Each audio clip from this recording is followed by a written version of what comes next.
Va ora in onda Liberamente, variazioni e scorribande con Giovanni Sallusti. Eccomi qua.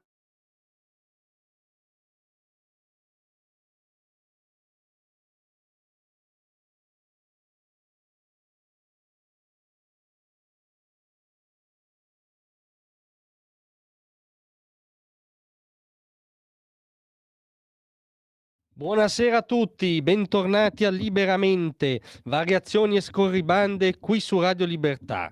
Allora, cerca e ricerca, alla fine abbiamo trovato quello che pensavamo fosse impossibile trovare, e cioè qualcuno che sostiene che in fondo Joe Biden non è andato così male durante il dibattito di stanotte, che c'è ancora speranza per il più che ottuagenario candidato democratico, scaricato dai giornaloni, da pezzi dell'establishment democratico, scaricato dal New York Times, scaricato anche da molti intellò di casa nostra che si rendono conto del problema, diciamo, strutturale della candidatura e del candidato Biden.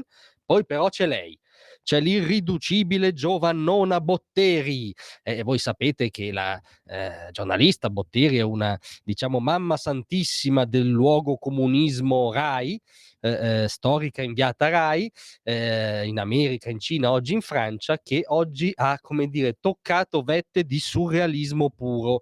Ma per inquadrare il personaggio riepiloghiamo un po' chi è Giovannona Botteri. Appunto, lei era inviata in America durante il mandato Trump, quando Trump era presidente, e si segnalava, diciamo, per cronache lievemente sbilanciate e faziose contro l'allora presidente. Per esempio, quando Trump mise delle sanzioni contro la teocrazia assassina degli Ayatollah, lei disse che l'America di Trump ha tolto le ultime speranze ai giovani iraniani, cioè i giovani contro i quali quella teocrazia stessa sparava, quindi insomma lievemente controintuitiva. Inviata dalla Cina invece era molto meno, come dire, puntuta nelle sue critiche verso il potere, che per inciso in Cina è incarnato da un partito unico comunista, e anzi raccontava la vera e propria repressione orrenda che andò in scena ad Hong Kong, ricordate qualche anno fa, come dire, sminuendola molto, e regalò delle perle come: è vero, ci sono stati migliaia di arresti, lacrimogeni e durezze della polizia, ma finora la repressione che da mesi qualcuno teme non c'è stata. Ah, pensa ci fosse stata, cioè voglio dire, cosa si aspettava? Tra l'altro ci furono cose anche molto più gravi, incarcerazioni dei leader dell'opposizione, pestaggi, sparizione di alcuni di questi leader, insomma, però non era così grave la situazione, era molto peggio l'America di Trump rispetto alla Hong Kong tiranneggiata dal dragone comunista.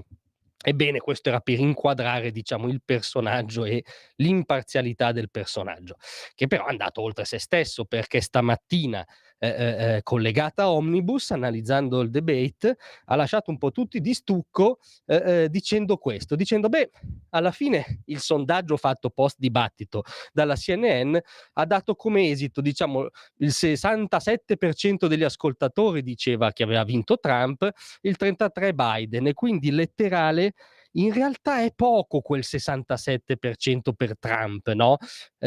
Ora noi veramente ci inchiniamo di fronte a questa maestria, e le ricordiamo che il 67% è degli spettatori della CNN, che non è esattamente un campione esaustivo, cioè non crediamo che tra i lavoratori della Rust Belt nel Kentucky, in Alabama, si annidi la maggioranza degli telespettatori della CNN, no? Cioè è già un campione abbastanza selezionato in direzione liberal, no?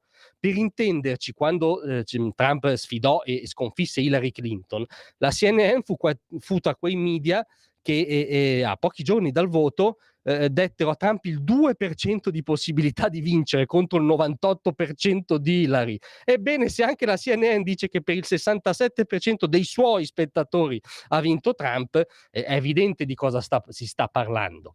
È evidente per tutti, ma non per Giovannona Botteri, che oggi imperterrita insiste: Joe Biden ce la può fare.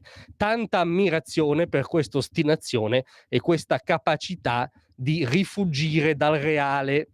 Grazie a tutti, a domattina.